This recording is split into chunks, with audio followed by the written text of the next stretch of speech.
আমাদেরকে সনদ দিতে বলেছে এবং এনটিআরসি চেয়ারম্যান এই সনদ নিয়ে তালবানা করতেছে।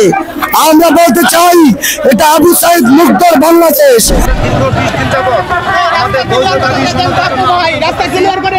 আমাদের মহামান্য আদালত মহামান্য হাইকোর্ট আমাদের পক্ষে রায় দিয়েছেন, বলেছেন যারা 18তমতে ভাইভাতে অংশগ্রহণ করেছ প্রত্যেককেই সনদ দেওয়ার জন্য।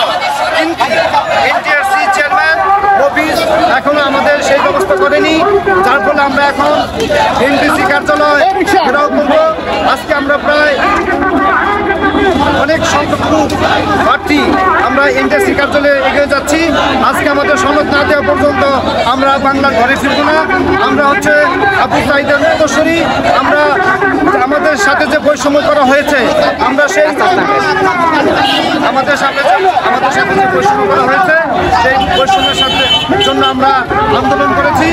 আমরা আপনারা দেখেছেন আবু সাইদ জীবন দিয়েছেন, বীর মুক্তভাই জীবন দিয়েছেন এই বৈষম্য করার জন্য।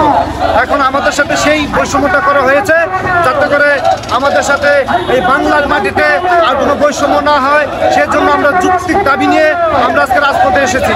আমাদেরকে প্রায় 20,000 ভাইভা প্রার্থীকে ভাইভাতে অবৈধভাবে ফেল করিয়েছে, যা কিনা 1 থেকে 12তম, 16তম, 17তমতে এত ভাইভা ফেল করা। এখন আমাদের দাবি আমাদের জন্য আমাদের সনদ দিয়ে আমাদের দাবিটা পূরণ করতে হবে। ধন্যবাদ।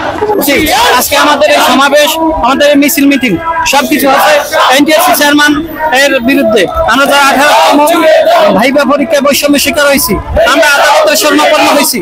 আদালত আমাদেরকে রায় দিয়েছে, শিক্ষা সচিব আমাদেরকে সনদ দিতে বলছে, আদালত আমাদেরকে সনদ দিতে বলছে, 3 দিনের মধ্যে সনদ দিতে বলতেছে। কিন্তু এনটিআরসি চেয়ারম্যান বা মফিজ স্যারে তিনি আমাদের সনদ দিতেছে না। এই জন্য আমাদের আজকের এই সমাবেশ এবং এই মিছিল মিটিং মহাসম্মেলন। আমরা সনদ নিয়ে ঘরে ফিরতে চাই। যতদিন পর্যন্ত আমাদের সনদ না দিবে ততক্ষণ পর্যন্ত আমরা রাজপথ ছাড়বো না। প্রয়োজনে আমরা জীবন দেবো, তাজা রক্ত বিলিয়ে দেবো, এরপর রাজপথ আমরা ছাড়বো না। ধন্যবাদ।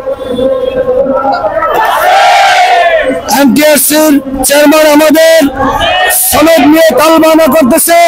আপনারা জানেন ইতিমধ্যে আমাদের হাইকোর্ট, মহামান্য হাইকোর্ট আমাদেরকে সনদ দিতে বলেছে এবং এনটিআরসির চেয়ারম্যান এই সনদ নিয়ে তালবানা করতেছে।